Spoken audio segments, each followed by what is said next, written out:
Tout le monde, c'est Fanfait à l'appareil, j'espère que vous allez bien. Aujourd'hui, on se retrouve pour une petite vidéo information manga.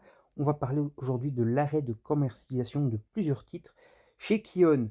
Et je vais donc vous conseiller également quelques titres avant qu'ils disparaissent du catalogue, parce qu'il y a quand même quelques petites perles que si vous n'avez pas encore découvert, il faut découvrir pour vous. On va vous montrer, donc là c'est l'info donc du coup de Kion à lâcher il y a 2 heures de ça. Donc voilà, donc des arrêts de commercialisation qui vont arriver. Donc voilà, Kion dit toujours qu'ils essayent toujours de pas arrêter de commercialiser leur tome, mais là pourtant il va y avoir une bonne tripotée d'arrêts. Donc on va aller retrouver donc les liens qui sont, enfin les mangas concernés qui se trouvent ici. Donc arrêt de commercialisation chez Kion en 2023. Et donc on en a quand même une bonne tripotée. Attendez, on va se bouger, hop, on va se mettre là. Donc comme ça, on peut les voir mieux sur le côté. Donc on a After School Charisma qui en arrêt de commercialisation. C'était quasiment déjà introuvable, hein, donc c'est déjà assez compliqué à trouver. Mais bon, c'est quand même une bonne série déjà, hein, donc voilà. On a Assassin's Creed Awakening, donc qui est un bon Assassin's Creed, parce qu'en général, les mangas d'Assassin's Creed sont plutôt des bonnes séries. Donc voilà. Donc que ce soit After School Charisma, qui est une histoire avec des clones, de personnalités célèbres, donc voilà, par exemple, il y a même des clones d'Adolf Hitler et tout le bordel dedans, Marie Curie et tout.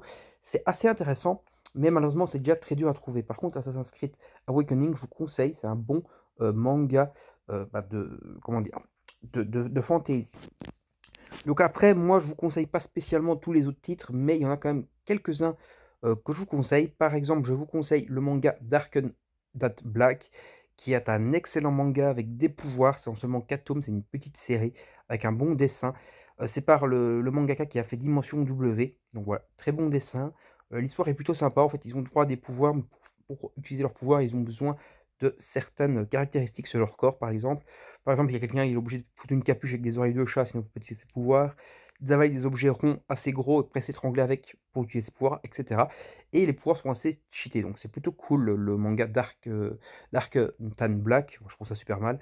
Alors Dragon Quest Emblem of Roto, un excellent manga Dragon Quest. Il y a la suite qui sort actuellement. Donc si vous voulez en fait vous faire la suite, vous êtes obligé de lire la première série. Et donc comme ça va être un arrêt de commercialisation, ça va devenir très difficile à trouver.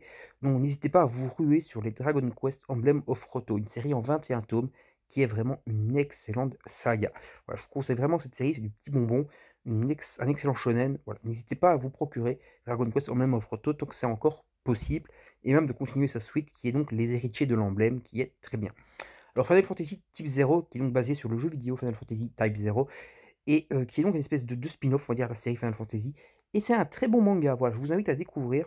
C'est un bon petit spin-off en seulement 5 tomes, avec des bons dessins. Voilà, si vous êtes fan de l'univers de Final Fantasy, fan du jeu vidéo Type 0 si vous l'avez fait, voilà, procurez-vous Final Fantasy Type 0, le manga qui est vraiment très bien tant que vous avez encore l'occasion. Après, je vous conseille surtout le manga Green Blood, qui est donc un manga avec des excellents dessins, qui est fait par l'auteur du manga, enfin l'auteur de Beastarius. Donc voilà, mangaka qui fait des dessins vraiment super beaux. Green Blood qui est un peu un délire de Far West, je vous invite vraiment à découvrir ça, c'est pas une série très longue. Voilà, n'hésitez pas à vous procurer Green Blood également.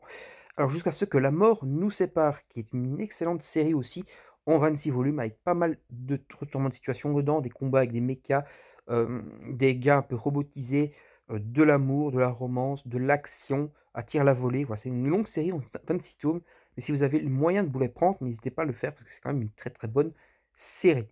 Voilà, donc après je vous conseille pas grand chose parce qu'il y a des trucs que j'ai pas lus spécialement ou voilà, qui m'ont jamais attiré, voilà. Mais je vous invite quand même à vous intéresser à Monster for Monster. C'est un manga en seulement 3 tomes, avec un côté très humoristique dedans, beaucoup d'action aussi, et surtout des dessins vraiment super beaux. C'est par l'auteur du manga, attendez, il faut que je revienne sur le nom. Bon, c'est celui qui va faire le manga Elden Ring qui va sortir actuellement, voilà, qui arrive. Donc ça c'est déjà pas mal, c'est aussi du bon dessin. Il s'est basé sur le jeu vidéo Elden Ring. Mais surtout, c'est le mangaka qui a fait, putain, je reviens plus sur le nom, c'est un manga de ninja que j'ai adoré en 5 tomes chez Kurokawa et j'ai oublié le nom. Oh là là, honte à moi. Bon, en tout cas, c'est un mangaka que je vous invite à découvrir, c'est Maître Tobita et Monster for Monster, qui est sa première œuvre reliée, donc en 3 volumes. Voilà, n'hésitez pas à vous le procurer si vous pouvez le faire, il y a seulement 3 tomes, donc c'est plutôt une très bonne série. Après, je vous conseille le manga Les Innocents. Donc Les Innocents et sa suite Les Innocents Rouges, donc procurez-vous d'abord Les Innocents, sinon vous ne pourrez pas lire Les Innocents Rouges. C'est une série qui se passe du coup à l'époque, comment on pourrait dire? À l'époque de la Révolution française, donc avec les coupages de tête à tir à la volée. On va suivre l'histoire d'un bourreau, justement une famille de bourreaux donc qui décapite la royauté. Donc voilà, n'hésitez pas à vous procurer Les Innocents, c'est une excellente saga historique basée sur la France en plus. Donc voilà, un bon petit, manga sur la francophonie, on va dire, qui est fait par des japonais, mais bon, c'est quand même une excellente saga, d'histoire, voilà, tout simplement.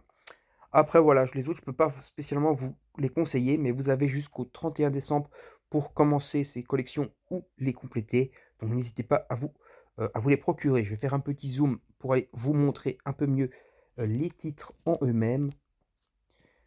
Donc voilà, je vous montre les titres qui vont s'arrêter. Voilà, pour ceux qui, voilà, qui ne s'intéressent pas spécialement à ceux que je vous ai parlé et qu'il y en a d'autres qui vous intéressent, n'hésitez pas. N'hésitez pas également à me parler des mangas là, s'il y a des mangas que j'ai pas parlé, mais qu'il faut vraiment que je découvre, n'hésitez pas à me le dire. J'essaierai d'aller y jeter un petit œil. Donc voilà, on va s'arrêter là pour cette vidéo du coup, sur Kion, voilà, sur les arrêts de commercialisation qui vont disparaître donc en 2023. Donc au 1er janvier 2023, c'est fini. Donc vous avez jusqu'au 31 décembre pour vous intéresser à tout ça. Allez, salut tout le monde, à la prochaine, bye bye, j'espère que la vidéo vous a plu, salut, salut. N'hésitez pas à vous abonner bien sûr, activer la petite cloche, laisser des commentaires, liker, partager, etc. Salut, salut tout le monde.